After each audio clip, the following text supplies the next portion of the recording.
What's up, world? It's the Intelligent Hoodlums back on another Sunday evening, about to start the work week. Monday. I hate Mondays, but it's all good. Don't think very many people like Mondays. Webs. Yeah. Very interesting show today. First week is in the books in Las Vegas. It's going to be interesting. It's going to be very interesting. A lot of things, hopefully, people learn. People are pivoting. We took our weekend, hopefully, at least a couple minutes and said, hey, yo, this worked and this stuff didn't work. And what are some things we can do to make sure that the stuff that didn't work works and the stuff that worked keeps working? We would hope that that's something that people contemplated. We can hope. We can definitely hope that. We can definitely hope that. I've heard lots of people who are like, if I have to hear the word pivot one more time, I am going to scream. Also, being like, I think, what is it, the meme with the Samuel L. Jackson talking about if you say asynchronous one more time. So we've kind of evolved into the live versus on demand. I think that's a little bit better. It's more palatable for our learners as well. Like live and on demand, you don't really have to explain that. Synchronous, asynchronous, I think people, sexual and asexual. That's what I think first. And I'm like, that's not really what we're trying to do. Like asexual. Let's hope that's not what we're trying to do. Asexual reproduction is the thing, right? And it confused the heck out of me in biology class. I'm like, what does that mean, fam? And then you had to go read, pay attention and stuff, and amoebas and one-celled friends. That's how they get down. So it means pseudopods. That's my other favorite word, pseudopods. Pseudopods. Indeed. Fake pods, because they're not real. They're pseudopods. They're fake feet. That's how the amoeba and them get around. Pseudopods. Oh. Fake feet, homie. Indeed. We are the Intelligent Hoodlums. www.intelligenthoodlums.com, at Trust the Hoodlums on the Twitters. Facebook, if you're watching on the Facebook, it's www.facebook.com/the Intelligent Hoodlums. Webs, tell the people who you are. I'm Webs. I'm a software developer. I was a teacher for 9 years. I was a digital learning coach. I don't really have much else to share. Those are the important things about me. I haven't visited my Animal Crossing island in a couple days, and there's probably a lot of weeds. That's horrible. You're a bad Animal Crossing person. I am like not looking forward to getting my island score because I'm sure it went down. Because the last time I was there, I just dumped a bunch of crap because the store wasn't open anymore, and I was going to my friend's island, and so there's just litter all over my island. There's stacks of wood and a magic wand and just piles of garbage. I have no basis for any of the references that you're doing because I've never played Animal Crossing before. I wasn't saying that for you. It's for all the people watching who are Animal Crossing fans. Okay, obviously. So obviously you are a bad Animal Crossing person because you're supposed to check in on your people all the time. Obviously. It's true. It's like a Tamagotchi. If you you didn't pay attention to your Tamagotchi, it would die. Yeah. Well, your island grows weeds. And the Island Association or whatever, they give you a bad score and say you're a bad island manager. Okay, that's kind of traumatic, and that could potentially be traumatic. What if your legit your electricity went off for 3 days or something like that? That's kind of be a traumatic thing to come back on Animal Crossing and have this your property has been foreclosed upon. It'll be post-apocalyptic, what is that? It'll be like Mad Max. Indeed, that would get me to play it. If you could if you went away from your island for too long, it became Furiosa and them shows up riding through. That'd be actually pretty dope. If they add that, there's no water around. Indeed, Imperator Furiosa. Indeed, I'm Mike. I keep it real in the streets. 17 years in the classroom. Let's get started. So we got 4 things on our menu today. Actually 3, because the last one's kind of just like a shout out or some information for people to know. We'll talk a little bit about troubleshooting today, Webs, because that's going to be a big one. That's a huge one. Huge. Yeah. Huge one. A little bit about Google Meet and, kind of the interesting things that Google Meet does and doesn't do.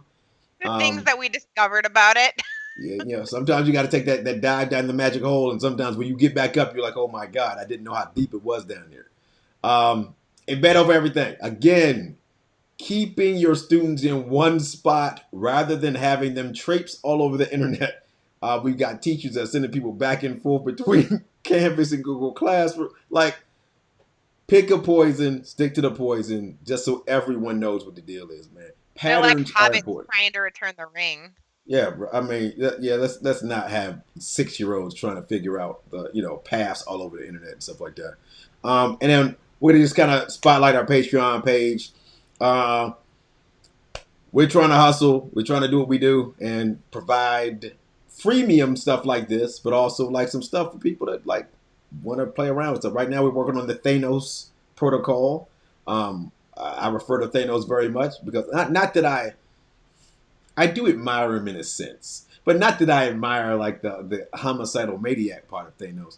I admire his dedication. I admire his ability to cut things in half, and that's when I talk Thanos. That's what I'm talking about. Cutting your time in half so you have more time to do what you want and less time thinking about your classroom. And right now is the best time to start the Thanos protocol in your hustle, just because you should be doing a lot more asynchronous work. There's that word again, and a lot less synchronous work. If the opposite is true, you might want to reevaluate your hustle. You're gonna burn out quick. Facts. So Webb's asks us, a software developer, troubleshooting. What does that actually mean? So something I noticed just kind of watching social media, Twitter, Facebook, whatever this week is this is a key part of distance learning is not only troubleshooting your own stuff, but troubleshooting your student stuff and any other problems that might come along. And so I thought about like when my code doesn't work, what is the process I go through? And I think one of the pitfalls that we tend to fall into when we're troubleshooting is we get an idea of what we think the problem is and disregard the evidence that's presented before us. So an example is earlier this week, we encountered a problem at my day job, and so we started positing like what we thought was the reason for the problem was. And just for the sake of simplicity, I'm going to say that we're kind of guessing like, oh, I think we're out of memory. We don't have enough memory. That's why this isn't working right. That's the problem that we're having. But when we looked at all of our charts and graphs and stuff that told us like what was going on with our application, we were only using like 10 to 20% of memory. So even though we were saying we thought it was memory, because some of the other symptoms seemed like shortage of memory symptoms, in reality, the evidence presented in front of us was saying this isn't memory issues. Like you still have like 90, 80% of your memory. It's probably not it. And so it turned out that the problem was not that we were using too much memory, but that we were hitting our application too quickly all at once. And so it was giving us similar symptoms in other areas, but the actual like root cause of the problem wasn't a memory thing. So I think it's really important to keep in mind like what is the evidence in front of you, and making sure that whatever you're trying to like theorize is the problem is supported by the evidence that you see. So that's part of it. That's part of like the whole troubleshooting thing. The other thing is being able to isolate a problem. So one of the common problems I'm seeing people report is that their connection is choppy or it drops, or they try to do video playback and it's all skippy and stuff. You kind of have to figure out like that could be caused by several things. It could be caused by your machine. Your machine may not have the memory to be able to run all of those things at once, particularly if you're on a Chromebook. Trying to play a video while running a Google Meet or a Zoom is going to be not great. And from what I hear, it may catch on fire. Um, because Chromebooks are such high quality machines. So that could be part of the problem. It could also be like your internet connection, the plan that you have. If you only have 25 megabits per second of bandwidth, you may not be able to run all the things you want to run and also have everyone else in your house running the things that they need to run. It could be another really common problem is that your Wi-Fi router is old. If you're running out of Wi-Fi and you're not like hard plugged into your router or your modem, you may find that like because your router is older, it doesn't have the capability to run that much stuff all at once. So you have to be able to isolate the problem and like take out different variables in order to figure out, it's, you know, it's basic scientific method, figure out what the root cause of your problem is. And I think that's going to be a really like precious skill that needs is going to get a lot of practice and require a lot of practice so you can narrow down kind of what the issue is. And that holds true from the student's perspective too, being able to walk them through how to troubleshoot what's wrong with their connection. But so part of it, so you're taking there needs to be some, perhaps a couple. You need to give yourself an opportunity to invest in getting to know your technology too. Correct? Oh, absolutely. Yeah. It's important to understand what does it mean when your machine has 4 gigabytes or gigabytes of RAM. So, in terms of that, because that in particular is it's an interesting conversation to have because of the glut of Chromebooks in the market. What exactly does that mean? And what exactly does that mean, or what should that mean to a teacher and therefore to a student? What is the glut of So, what is the Chromebooks mean, fact or that what is 4 gigabytes of memory or 4 gigabytes, what does that mean in terms of instruction? If as an instructor and as a student, what are the ramifications of that number and that concept? so RAM is random access memory, and that's basically like it is the what your computer uses to be able to run tasks and switch tasks and run multiple tasks at the same time. It's a very basic. I don't want my software developer friends to come for me or anything. But so I think the lowest amount of RAM you can get on like a MacBook now is 16 gigabytes, I believe. It may be 8, but I'm pretty sure it's 16. Um, and Tiffany says the teacher can't expect their students to have the same quality of machine that they may be using. That's a great point, and we will come back to that. So 4 gigabytes of RAM isn't a whole lot. So you can maybe run like a Google Meet, and perhaps if you had your camera off, maybe do something else. But your ability to multitask is going to be severely limited. And that also applies for students. So if you're doing real time teaching, you have them on a Google Meet, and I know some teachers are doing mandatory, your camera must be on, your microphone must be on. That's ridiculous, by the way. um, uh, some people may not want you to see what's going on in their house. It may not be appropriate to have their camera on for one reason or another. It should be a completely acceptable thing to turn your camera off and to mute yourself. It was really wild that I heard some teachers were requiring microphones on at all times. Like that's just anyway.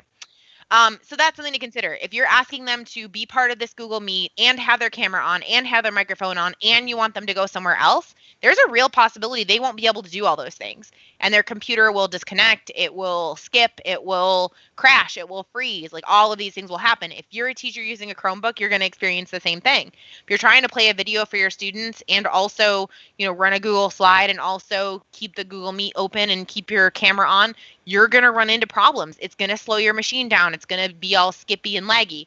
You also have to keep in mind what Tiffany said. You may be on a MacBook. You may be on a high-end Windows machine. Your students may not. So you may have no problem running those things multiple things at once. Your students may have trouble though. And you have to be empathic that they may not be able to run all the things you want them to run. And I think it's important to have that basic like technology literacy so that you know what they're capable of running simultaneously and what they aren't. Absolutely. And I think also to add to that situation is that there is a very, very, very, very high possibility that your students are, while they might be able to use a computer, an iPad or whatever, they have no idea how these things work. They don't know the upper limits of their device. I ran into that quite a few times, especially with the fact that you're going to have parents trying to help students while they're trying to listen to you. That's something else to keep in mind in terms of just having a troubleshooting tip sheet that you send to parents saying your device might do X. If it does X, this is how you might want to fix that. I mean, it's always to me the Nintendo option. You turn it off, you blow in the cartridge, and you turn it back on, fam. Like when in doubt, turn it off and turn it back on. Or you don't have. Versioning is really important too. Your student may not have the most up-to-date version of whatever. If they're running from an Android phone, if they're running from an iPad or an iPhone, they may not have updated to the most recent of whatever it is. And so you may have differences in the UI, the user interface, so that when you're trying to give them directions, if they don't see a button that you're talking about, that could be why, is because they're looking at a different version of the app than you are. Or for our iPad using friends who are forced to use Google Meet, you can get to Google Meet through the Gmail app. You can get to Google Meet through the Google Classroom app, and you can get to Google Meet from the Google Meet app. So there are three different ways to share your screen through those three different apps. So when you're speaking to students about sharing their screens, which when we talk about Google Meet, I'm going to kind of go ham for a couple of minutes. So please forgive me. But like, there are some ridiculous, and again, No, we are here to offend. exactly. I'm going to go ham because I am not the biggest fan of Google Meet, but the stuff that they just did made me even less of a fan. Tiffany, we may have you in the problem is I don't possess a Chromebook. I only my troubleshooting comes from having kids share their screens with me, and it's like Mrs. Lane, it doesn't look like that. I'm like, oh my god, what is this crappy machine you've been forced to use? Now let me look at your screen. Oh, this is really crappy. Like I thought it was one level of crap. It's like three levels under that. So yeah, I mean, thank God most of our kids are using iPads, but there are whole grade levels that have been forced to use Chromebooks. So the first 5 days I kind of saw different iterations of stupidity, and so hopefully this week I'm kind of in my mind thinking about how to go and deal with those things. Oh, sweet Jesus, sweet Jesus. Yeah, have fun with that one because again, I don't see the shelf life on those devices has to be 18 months tops, maybe. You're gonna have kids flick the keys off of those things. I'm really curious to see it under such heavy use, because I feel like most Chromebooks haven't gotten this level of heavy use before, where you're trying to, run a meet, multitask, that kind of a thing. I'm curious under heavy use if they die even faster. Yeah, I mean, we had some kids who the last hour of the day they were working at 12, 13%. And so then you were asking them to again Google Meet, they had whatever other task you had them deal with. And so again, it's to me it should be a heavier should be a lot heavier burden on what they do off camera and a lot less on camera. That should be more check-ins, in my opinion. More, hey, I need some remediation, things like that. Oh, that's actually pretty dope. Yeah, you got them back unscathed. That's amazing. That's pretty dope. Because my thing is Heidi, that Chromebooks are like that eating junk food. We all pay the price eventually. that is absolute facts, man. Absolute facts. And then when you look at the price point, it's not even so like different. The iPad is a better value long term. And full disclosure, we are both Apple students educators. So full disclosure. However, if the Chromebook was actually a quality product, if they were paying $1,000 Chromebook, $1,100 a Chromebook or whatever, I would kind of like back off this deal. But Yeah. when you buy the bottom basement craptastic, it looks like it took 15 minutes to assemble this thing. And then you start asking kids, you want kids to do a high-end creative tasks.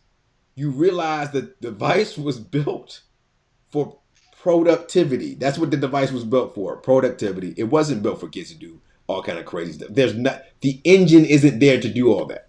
It's the easy bake oven of computers. Facts. It's the play school version. Facts. Which the only pushback I've seen against iPads is they don't have a keyboard for typing assignments. And like any Bluetooth keyboard would connect to that. Why do we need a keyboard, fam? Well, I mean, there's definitely that. I'm trying to compromise on the fact that there are people do use them to take tests and write essays and all that kind of stuff. I have a keyboard for my iPad. I don't. So I have no keyboard for my iPad. I found no reason when Apple came out with that $200 keyboard they just came out for the iPad Pro. No, fam, I'm good. I can use my fingers to type right on the screen. And if I need to say, I can take voice notes, his voice to text. Like, there's no real reason, in my opinion, to be fooling with a keyboard. I have a I computer for disagree. a I keyboard. like my keyboard for my iPad I mean, I've got I because I was contemplating for a while replacing my computer entirely with just uh, an iPad and a keyboard. And well, so like when I do blog posts and stuff, I would much rather have a keyboard than sit there and hunt and peck on that's the why I've got on my the computer. I'm good. Now, if you had one device, oh yeah, buy the keyboard because that makes sense. Me, I have a device that has a keyboard. There's no reason whatsoever I need another keyboard. I mean, yeah. I will tell you that teaching the kindergarten, the first grade, and special ed classes this last school year were wonderful because all of them have iPads. You have to Mhm. worry about people being functionally illiterate. I didn't have to worry about cool swipe. The only thing I had to teach them is the swiping gestures in order to get to places we need to go. That is I it. had the same experience when I was humanities teacher. It was way easier to teach little ones to use an iPad than it was to try and teach them to use a keyboard and mouse. Because just the fine motor skills required to do like the trackpad or a mouse is painful. Which whatever. How often do trackpads break? I don't know. I mean, on those probably quite often. I haven't had too many They trackpads get break. my I every PC laptop I've ever had the trackpad is broke. It, because they also haven't had it. Those kids don't get mice. But they're not handing out mice with them. Like you gotta, it's just the trackpad. So now you have Yep. to now as a school like ours, which every kid was using iPads. All right, now I have to learn a different skill. The trackpad is a different skill. So I'm learning a different skill that doesn't actually add anything to how I'm doing my work at all. It's just moving the mouse from one place to another. And I can't draw effectively with the trackpad, not as effectively as I could with my finger or a stylus on an iPad. So that's that gives me nothing. If I can't afford a mouse wasn't provided for me, so that also becomes a problem. So to me, if you want me to not have to struggle so much with the technology, the iPad is the simpler way to have a kid create and turn in rather than now the keyboard and all become barriers to me being able to do what I need to do and express myself, in my opinion. Well, I think too, especially for the younger kids, like maybe around like fourth or fifth grade, you start to get kids who would prefer to type and do like blog type things or whatever. Also, can we please let the what keyboard program should I use with my kid question die? Because the best way to get experience with typing is to type, Yeah. like blog posts or stories or essays if you're want to go that route. Like there are lots of options for authentic practice with a keyboard. If they want to play around with Mavis Beacon teaches typing, I loved that as a kid. But as far as like instruction, don't put them on a typing program for So instructional I purposes. just learned Mavis Beacon wasn't a real person. Really? Wasn't a real person. Huh.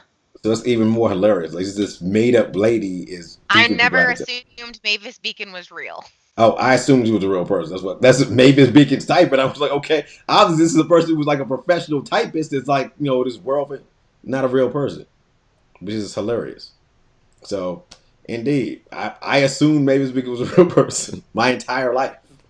I did never not thought Mavis I'm Beacon was just a real person. imagining like little Mike who really wanted to meet Mavis Beacon because she was one of your heroes. So Johnny Tynes was Johnny Tynes was my typing teacher, my keyboarding teacher, my freshman year of high school. I hated Johnny Tynes. I respect your hustle, but I hated that chick class. Um, the only C I've ever received in my life was in a non-academic class in keyboarding, Oh. and I was about like my dad said I could not bring any C's home and play basketball on the basketball team. She almost stopped, and I had to tell him this is not an academic class. This is not like what I know and what I can prove. This is just typing on pops. Come on, so he let me slide. But yeah, bro, that was yeah, that's where my hate for typing for keyboarding actually manifested. So because Johnny That Times runs was deep. yeah, no, Johnny Times was a problem. She was a serious problem. All right, now to the Google Meet rant. All right, um, so I'm going to share the screen here, and what we're going to do is look at this is Google Meet here, right? And so I'm just going to hit the join now button. What you will notice, and this is not a real meeting, but I'm going to kill it once we finish anyway. You'll notice that this little shield is here at the very bottom of the screen, right? Now the shield now gives you two like Shawshank abilities, I'm calling them. Now, Why are you calling them Shawshank because it ability? just shows the connection between school and prison, right? So Google didn't go and give me breakout room abilities. They didn't give me whiteboard abilities inside the room. What do they give me? Prison abilities. So now I can stop kids from sharing their screen and stop them from sending messages in the chat. Now, my first part of my rant. I am literally like at my Wait. wit's end. I want to go back to the chat thing Yeah. specifically because I saw this requested a lot over the course of the week. Like, how do I get kids to stay out of the chat? How do I get kids to stay out of the chat? My response to that being, rather than trying to fight against them, why don't you use their enthusiasm for the chat box and give them a purposeful thing to do with the chat box? I don't understand the default to I need to stop them from doing a thing. Why would you not harness that and put it to good use? Because it's all. So, first part of my rant. You always treat things like guns. You have to. Now, what do I mean by that? People kill people with guns every day. Every day, somebody dies by a handgun. Do we ban guns? Nope. We don't ban Some guns, people do we? think we might should do that. Even if you say we might do it, it's a law that says I have the right to use a firearm. And we have to trust that the people who lawfully own firearms are not going to kill people with them. Correct? That is true. That is what we have to go. As a function of our society, we go and we have to trust that despite the fact that you own a weapon that could destroy someone else, you're not going to do it. There are no checks on that. It's simply your lack of desire to kill another person is what we have to go in and invest in. Now, even if some kid puts a string of curse words, they create obscenities that you've never heard before and put them inside the chat box. Should you destroy the chat box for everybody? Some people would say yes. Now, as long as you're consistent with that mindset and mantra, that if it's damaging, if one person uses it to exploit somebody else, then it has to go. I am totally cool with that. But if you pick and choose where you apply that logic, then you don't have any logic at all. Because again, you would be somebody who says alcohol should be totally no, we got to get rid of alcohol. It kills hundreds of thousands, millions of people every year, right? Cirrhosis of the liver, drunk driving, alcohol has to go. You know what else has to go? Fatty foods, coronary. It kills people all the time. Like, no one should have hamburgers. You know what? Because one person might have one hamburger too many and blow their heart sky high. Wait. Are you trying to say that if you're going to cut off the chat from people, then you have to be consistent in taking all things away from all people? Because That's what I'm saying. that's ridiculous. No, dude. There's a level of trust, a modicum of trust that has to exist in any civil society. There has to be a modicum of trust. Now, are people going to exploit that trust and do bad things? Absolutely, positively. Absolutely, positively. But does that mean that we restrict the freedoms of everybody else because there's some bad actors? And I've heard, like, from the secondary teachers, oh, yeah, the kids. Dude, look. Everybody I know that went to high school did some things that were very naughty. Me included, you included too, right? So everybody, we just didn't have the internet to do our naughtiness. Had we had the internet to do our naughtiness, we would have did our naughtiness on Twitter instead of writing the little notes in the back of the book or flicking them at the person across the thing. Now, to me, it all goes back to Schlecky in the 5 levels of engagement. If I don't care about anything that you're saying, Webbs, perhaps I asked naughty in the chat. I don't think that most people do that, though. Even the naughtiest of kids have a modicum of respect for at least you as an authority figure. I don't see this as a Lord of the Flies scenario, which this is what people are trying to make this these random groups of wild children that are like bombing things. You know what I'm saying? I don't see that. And if that's the case, we are doomed as a society. If we have whole swaths of children going in the chat and just, again, I don't know. That is my first, like, when they took the ability for you not to pick and choose who doesn't have the access to chat, but to take the whole chat away from everybody, even the kid is not committing the infraction, that's messed up. I think adding on to that, taking it away preemptively, like I said before, instead of asking how can I harness this for my own benefit, and just straight up like, nope, you don't get it at all because I don't want you to have it. I think that's where my biggest problem lies. Is like saying I'm going to take this tool away from you simply because I don't want you to have it, because that to me does echo school to prison pipeline. I'm your jailer. I'm the one who controls all the things. And you're here because you have to be here, instead of making it so that you want to be here and you want to engage. Well, and I think that again, it reinforces the fact that perhaps you shouldn't be doing hour-long synchronous lessons. Oh, totally, You know, 100. Yeah. you wouldn't have to worry so much about that if it was 5 to 7 minutes, 10 minutes tops. We just having this conversation to check in. Everyone has an opportunity to express how they feel about what's going on. Hey, Mr. Lang, this is not cool. That's not great. If it was more, I'm not saying it has to be the United Nations. Just more diplomacy in terms of this is a fair exchange of ideas and information rather than I am teacher. I'm going to talk at you for 15 minutes or whatever, and you're just expected to be quiet. I think that's where the rebellious part comes in. Where like, who the devil are you?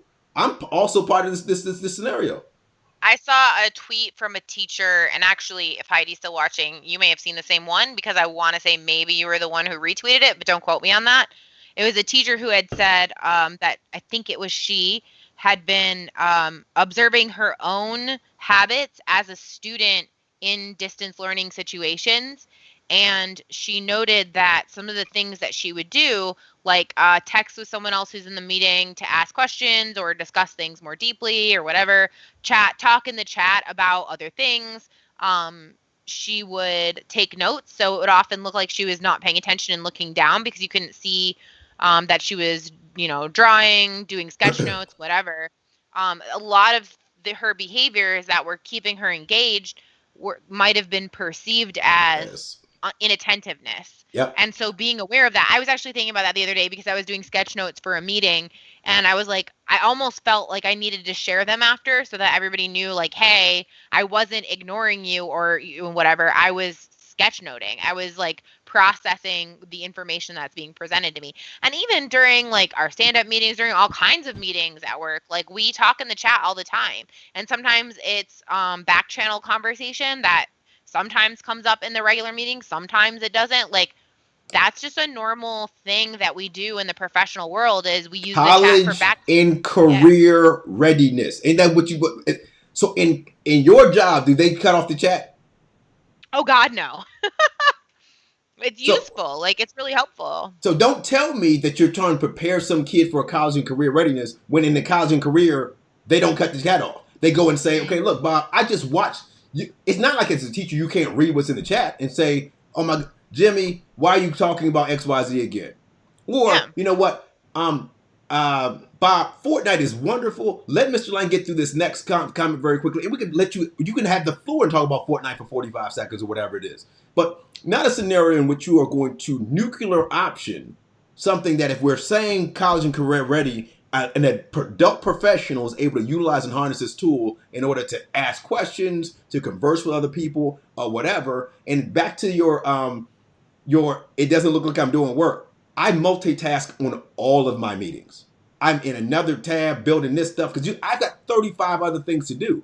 I'm still listening to you. I totally hear what you're talking about. I'm rocking and rolling there, but I'm multitasking doing other stuff. And I got called out on it from a colleague. Mike, you didn't do XYZ. I was able to tell them verbatim what exactly we need to do. And I had already built the thing that they were talking about in the chat because I was multitasking as they went through. So I think that's another thing in terms of it comes from the culture of mistrust.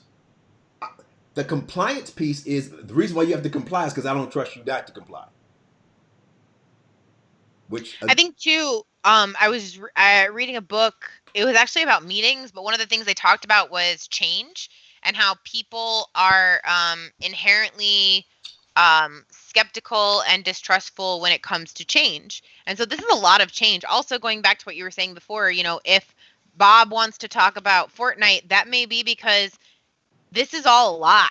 And I think that's something that we consistently glaze over, is the fact that living through a pandemic where you can't do things the normal way you would, where you have families who have lost jobs, who may have been evicted, like going through all of that trauma is a lot. And sometimes the highlight of my day is talking to my friends about Fortnite in the chat while the teacher's teaching a lesson. And so like we want to I see all over the place, oh, give grace, give grace, give grace. Why does that apply to the adults but not to the kids? Facts.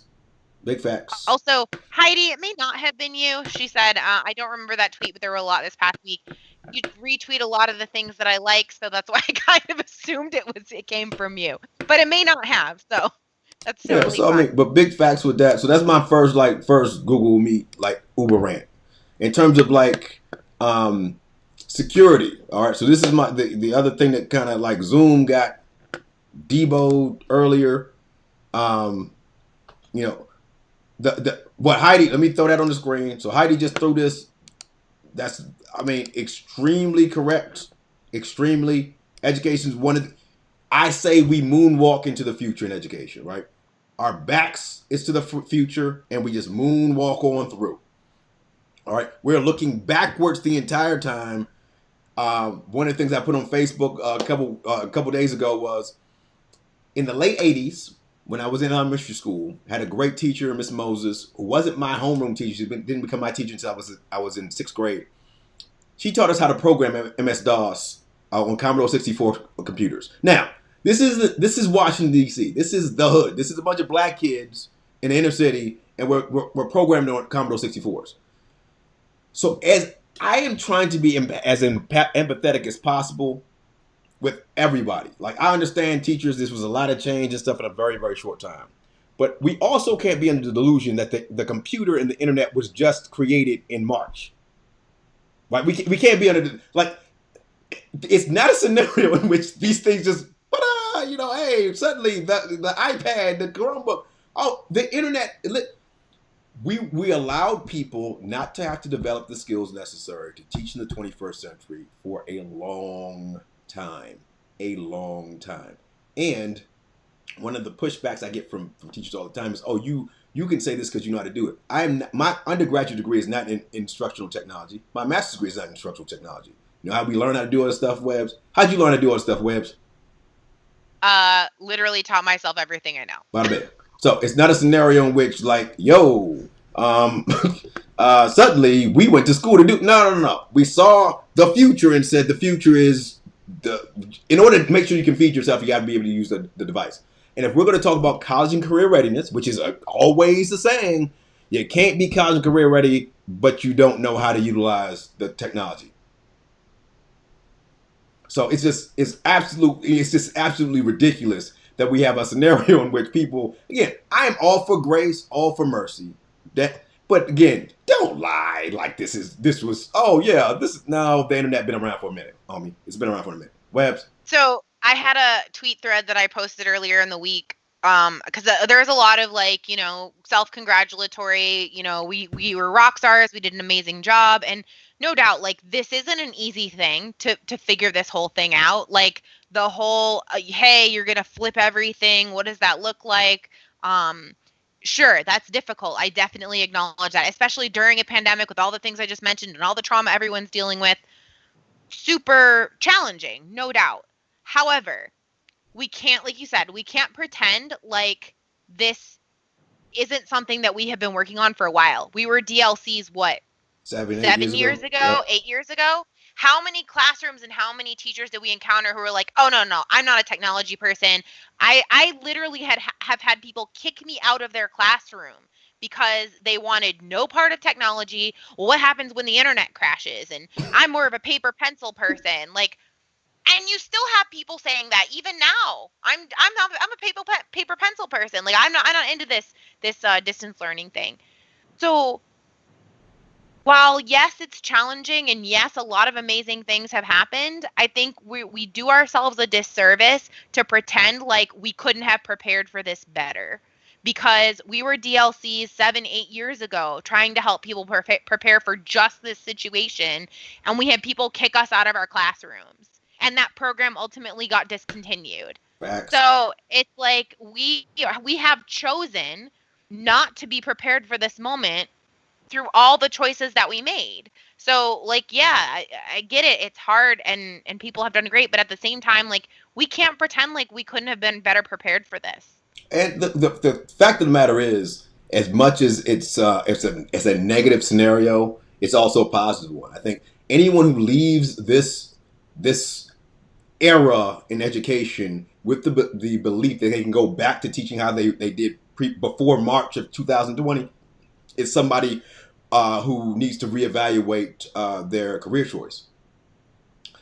What Tiffany said in the comments, that's been kind of a positive of the pandemic, is that people are forced to get with the times. Otherwise, we'd be going around delivering chalkboards and books to kids with dittos. And there are still a whole bunch of people who, while this may be their first step toward hopefully something greater, the number of people I've seen are, how do I have kids write on a PDF?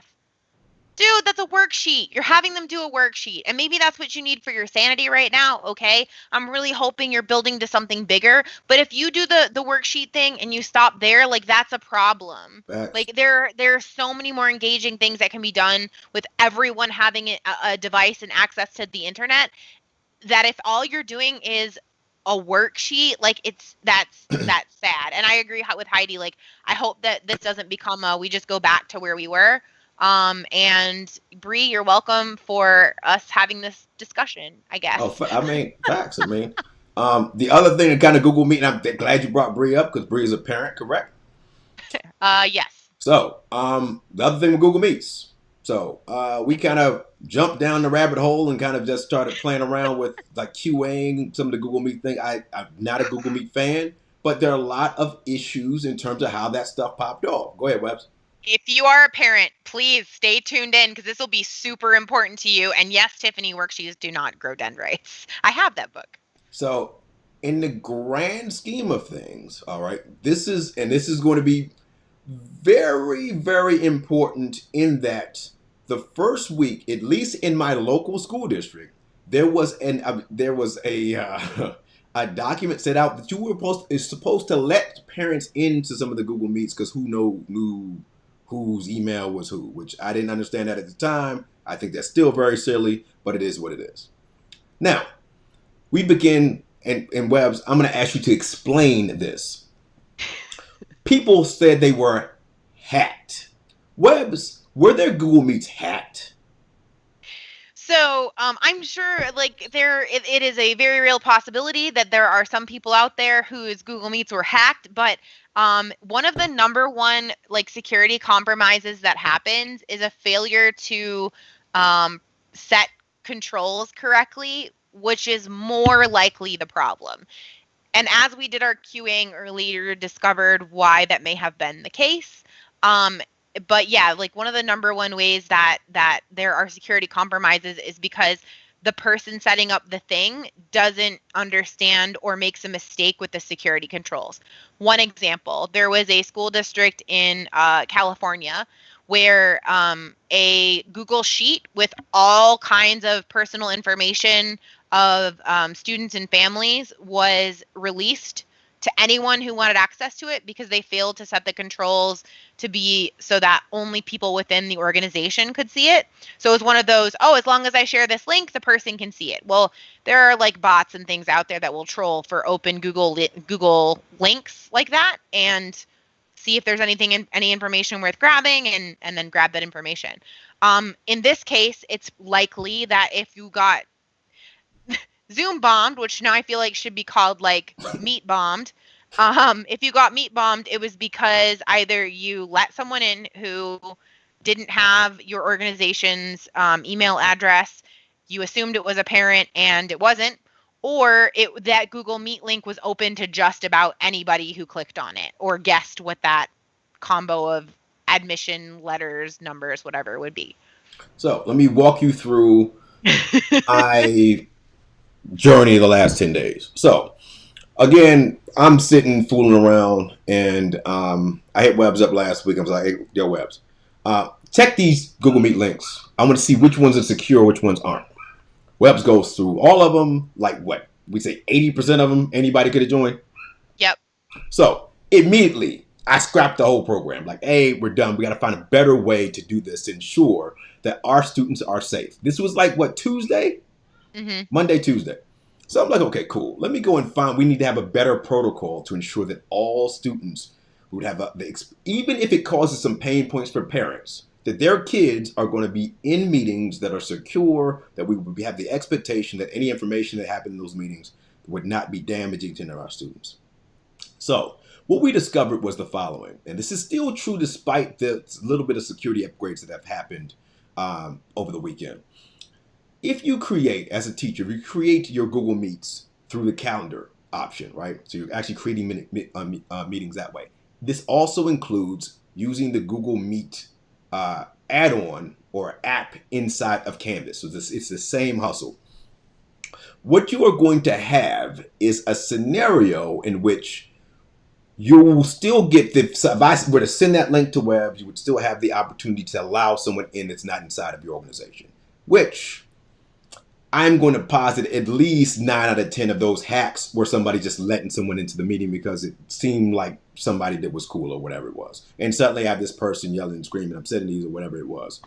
Now, that being the case, the 100% foolproof, you will not be able to get into my Google Meet solution is to simply utilize, and I'm going to share my screen here again for teachers, to simply utilize inside of your Google Classroom. This is just a dummy Google Classroom that I always just keep handy for these purposes. To utilize that Meet link that's up in the top. You see how the eyeball is slashed? That means the kids can't see that crap. So there's a couple things that this helps me with. One of the things our teaching friends are doing is they're kind of taking the path of least resistance and saying, I want one link for the whole school year. So what are you doing with Google Calendar saying this week is going to start from Monday till August the 2021? Great. Now that thing's just alive. It's alive all day. The kids pop on the back. So you have a situation which kids can pop onto that link unobserved. Lord knows what could happen in there when you're doing that. In addition, the fact that again, if I wanted to change that, I would have to go set time parameters. A lot of minutia you would have to think about. This way, once I ended the meeting is done automatically. It's done. There are no time parameters or anything. It's finished. And that link. And Oh, go ahead, Wes. the only way for it to be live is if the teacher joins, correct? The teacher has to join it, and one of the things, as a specialist, it drove kids crazy. Mr. Lang, the link doesn't work. Oh, it does work. It just don't work till I get in there. All right.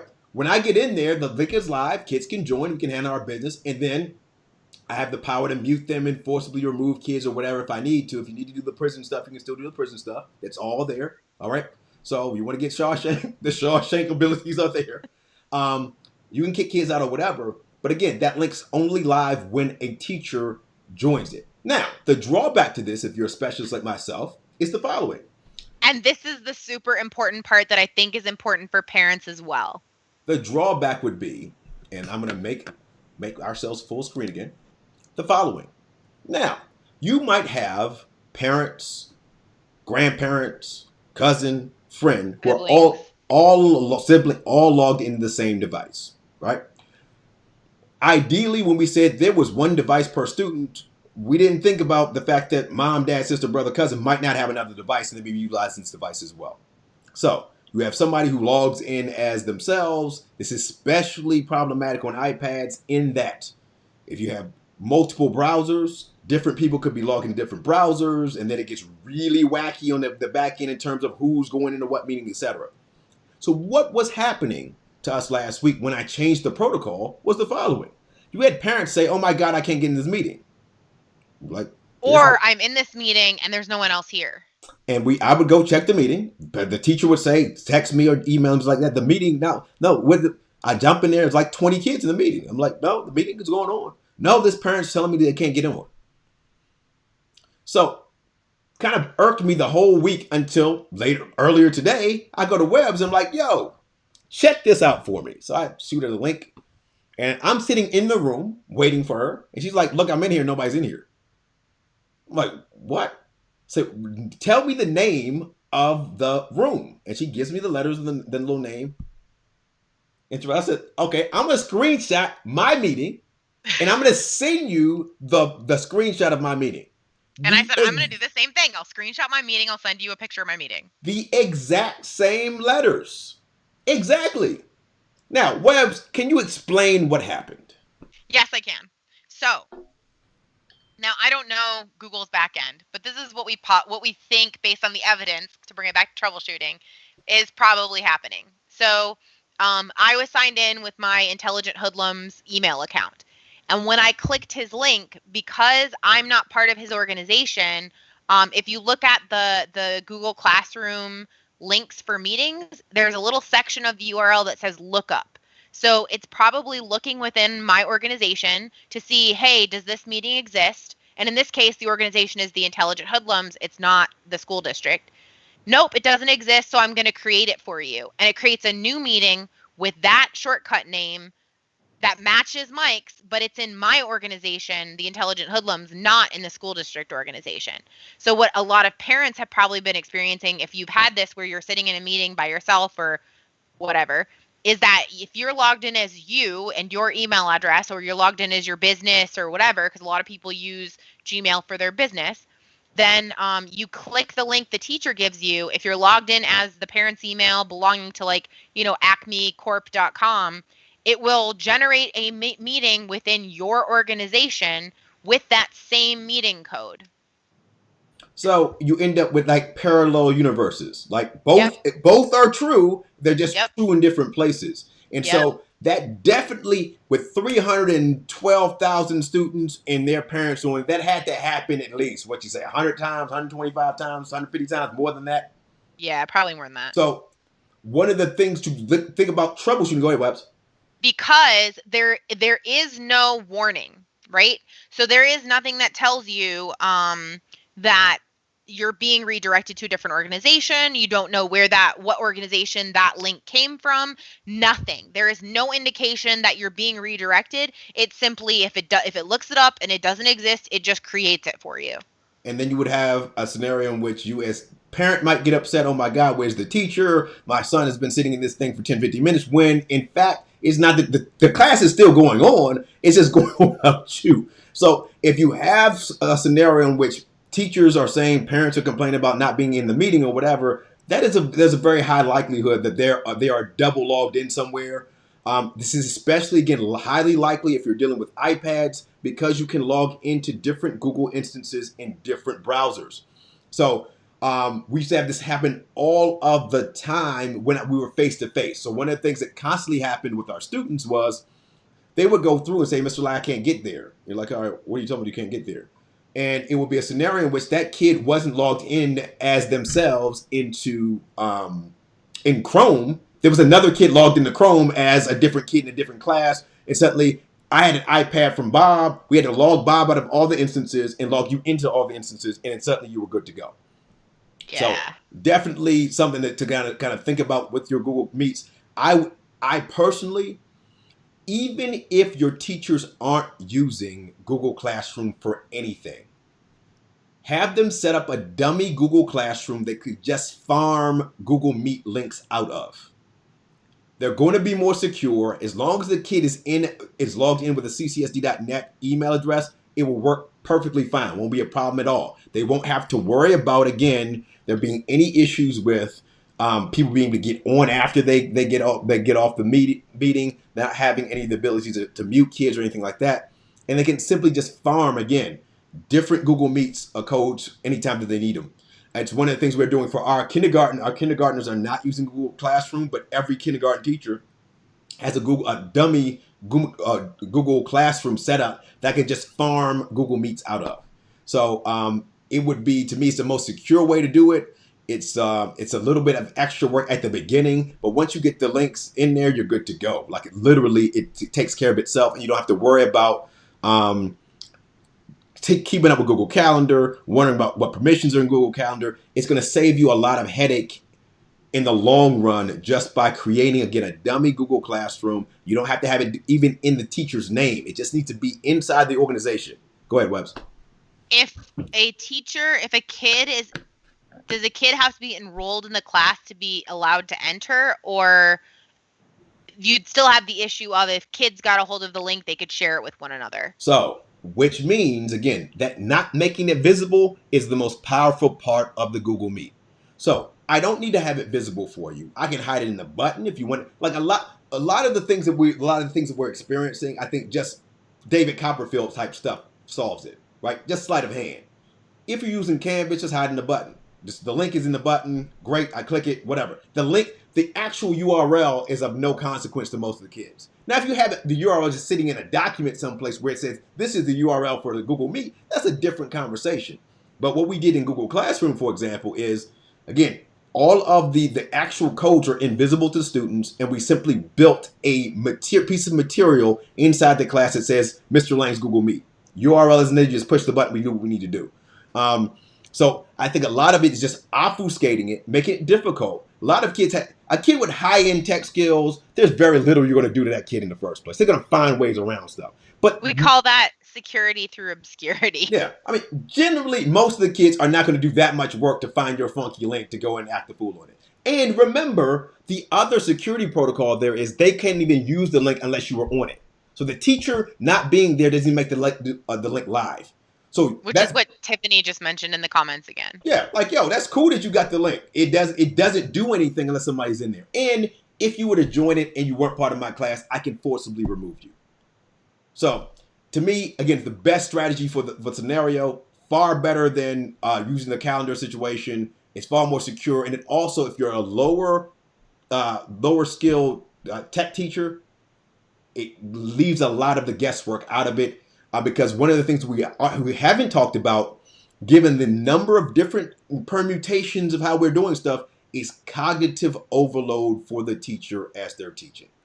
You got to record this. Don't record this. Move the faces. Way too many things happening, fam. You got way too many things going on. And if you're someone who's already not confident doing the tech, you're going to have even more problems because you're going to forget things. And not because you're a forgetful person. You just got so many things going through your mind. So, anything else to add on the Google Meet front, Webs? It was just hilarious to figure that out. It was big hilarious.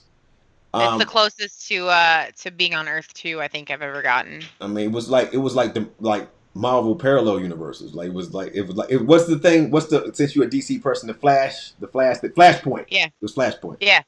Flashpoint. Indeed. So before we get out of here, just a tool to throw stuff together. One of the things I observed over and over and over and over again the first week was, again, stop making our friends, especially our little friends, become like astronauts where they have to explore new worlds and stuff to go from link to link to link to link to link to. Like, keep it in one spot, fam. Like, the Canvas thing, you know what's the thing that irritates me the most about the freaking Canvas is the buttons. Like, the buttons are annoying. In that, if you're not building in modules are linear. The buttons just are.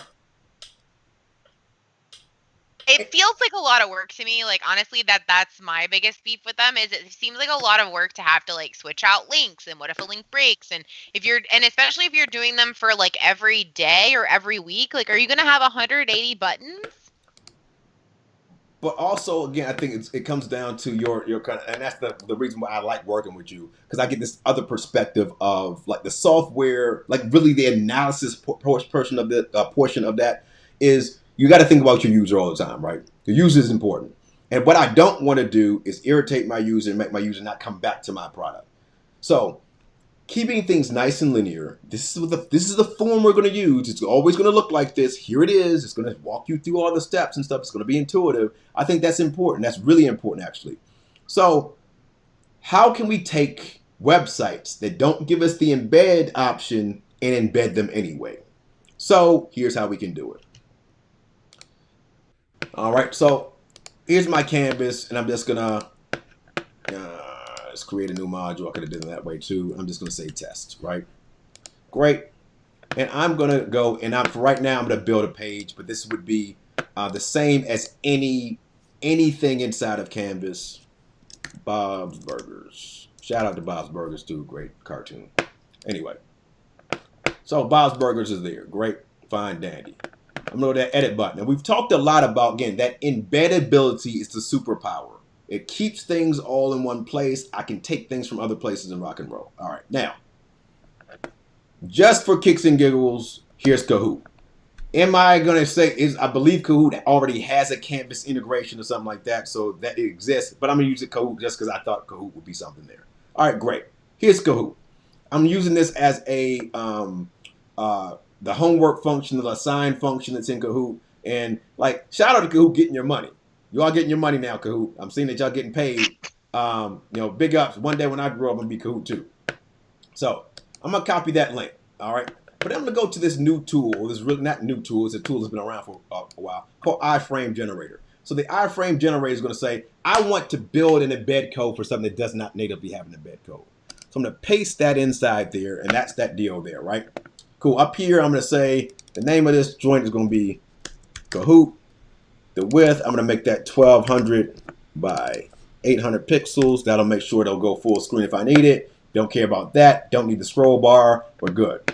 Now, I'm going to hit the generate button. You can hit the preview button if you want, and I'm going to copy that embed code. So I'm good. So I'm coming back here to Bob's Burgers. And again, that raw HTML editor right down there, really important. Is on your discussion pages, on your assignments, on everyone that you have the ability to add text to. All those things are there. So I'm going to click there, and I'm just going to paste that. And my Kahoot is right there inside my page. So as kids come in, they can throw what they need to throw in there.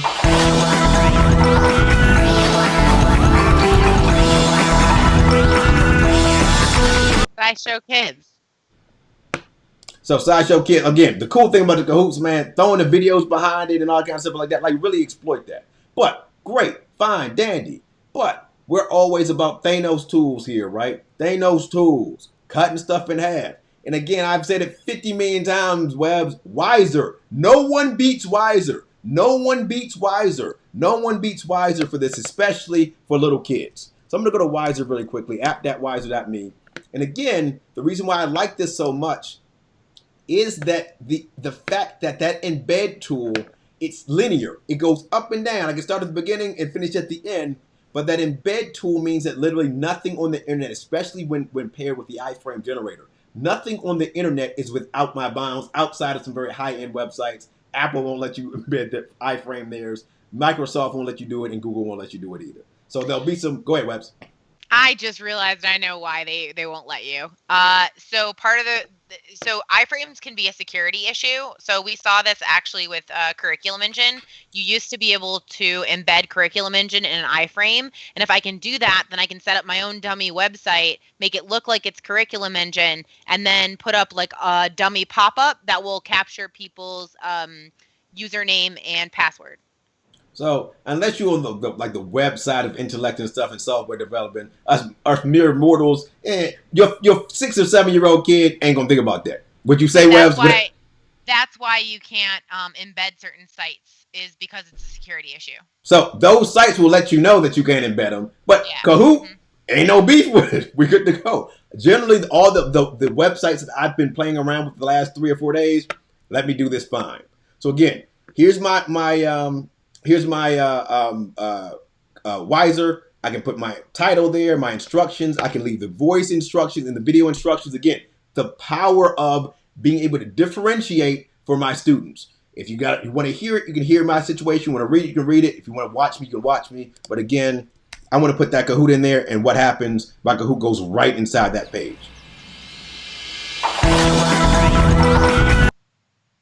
Super slick, super easy. iframe. I'm going to text this to the homie Webs. So I already did it. All right, cool. Take that mug, like run roughshod with that piece. Exploit it. If you're using Canvas, now you can exploit that in Canvas. If you're using Wiser, you can exploit it. Like anything generally, most of the education stuff that I've dealt with, even like the Smithsonian site and stuff like that, just articles and things from Smithsonian, taking those things, if they weren't able to be embedded before, taking them, dropping them inside here and rocking and rolling. That right there will save you a lot of time on your prep work. It will also keep all your kids in one spot. And I think that is the especially with parents having to work with their student, it's going to cut down on your frustration. It was going to make your relationship with the parent a lot smoother because you put all your stuff in a spot. Wiser allows you to go and kick it to Google Classroom, so I can do that. We also experimented. You can embed the Wiser inside of the Canvas with this tool, so it can be done.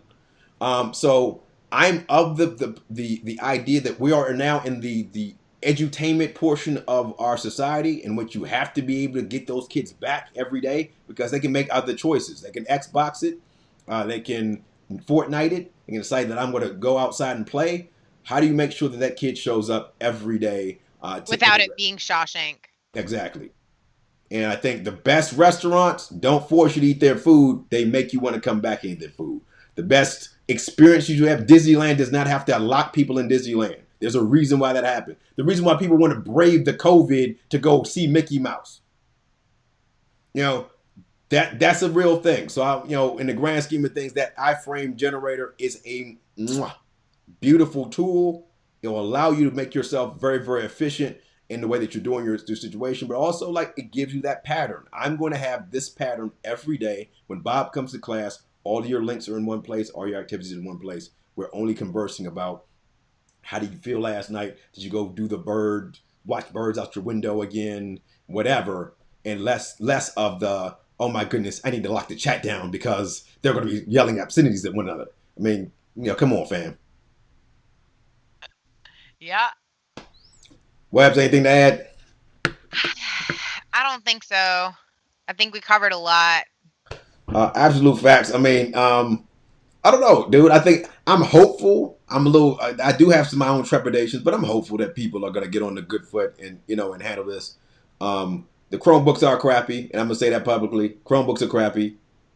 Don't friends don't let friends buy Chromebooks. Actually, we need to put that on a T-shirt too. Friends don't let friends buy Chromebooks. At least not the $300 ones. Like if you want to go a little bit high end, handle your business. But a $300 joint, nah, fam. Don't do that to your friends. Don't do that for your family. Don't do that to anybody that you love. Now, to your enemies and stuff, you might want to send them a Chromebook for Christmas. That might be something that you do. I will say that for a very light user who is just doing light web surfing, sure, it's a great tool. If you're doing any more than light web surfing, it's probably going to crash on you a whole bunch. Yeah, I'm talking And about this. maybe start on fire. I'm talking about for the scenario right now. That For Chromebook is teaching. not the answer, fam. Yeah. Like if you got two other computers and the Chromebook is your kick around computer, yeah, go ahead and do that. If But we accomplish just getting school districts and schools to stop buying Chromebooks, I'll feel like we lived a successful or life.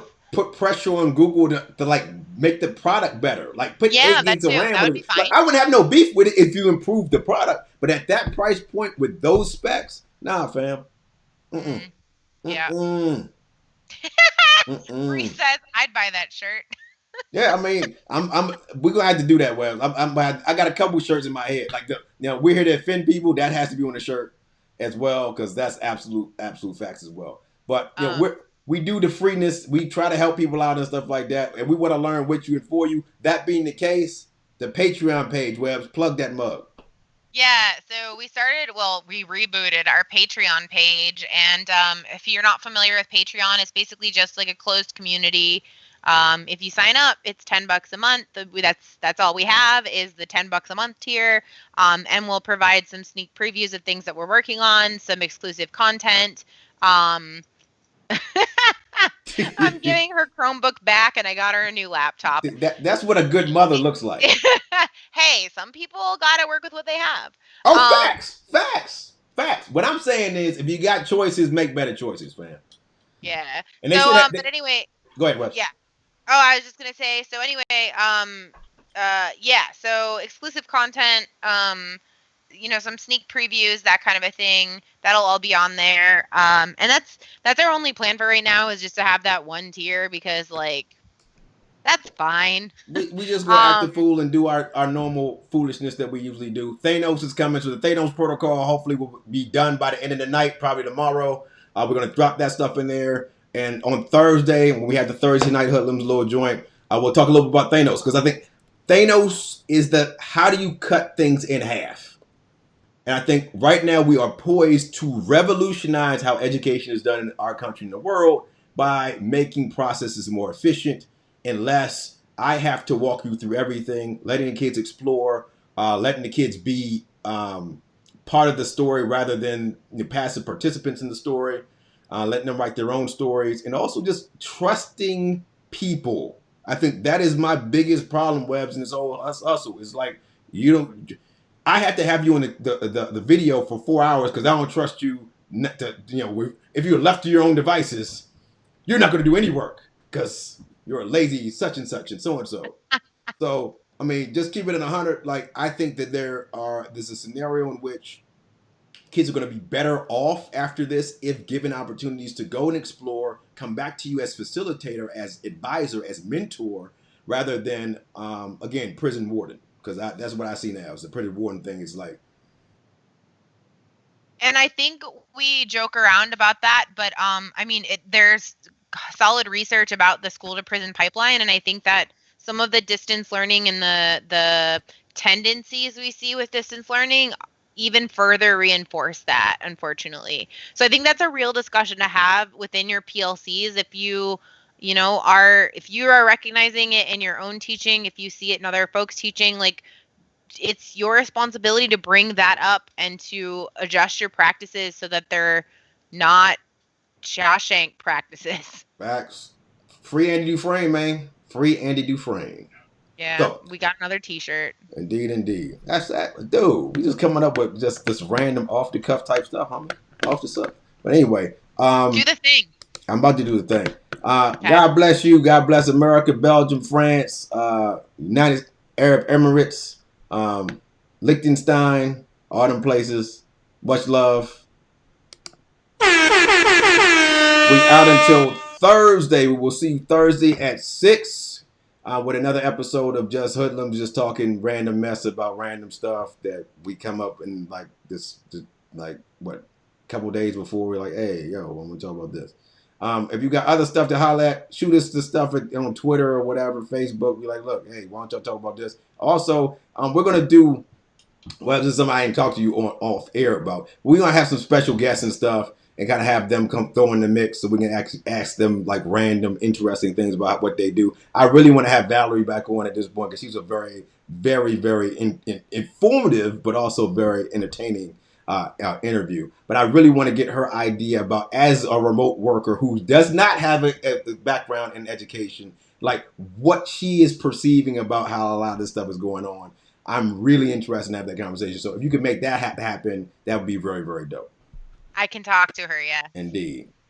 Go Knights, go. Yeah, I'm a Caps fan, so yeah. As long as they don't play the Caps, I will agree with you, Heidi. So if they play the Caps again, I can't fool with that. Indeed, indeed. God bless All America. right. We'll catch you guys later on. Peace in the Middle East. Bye.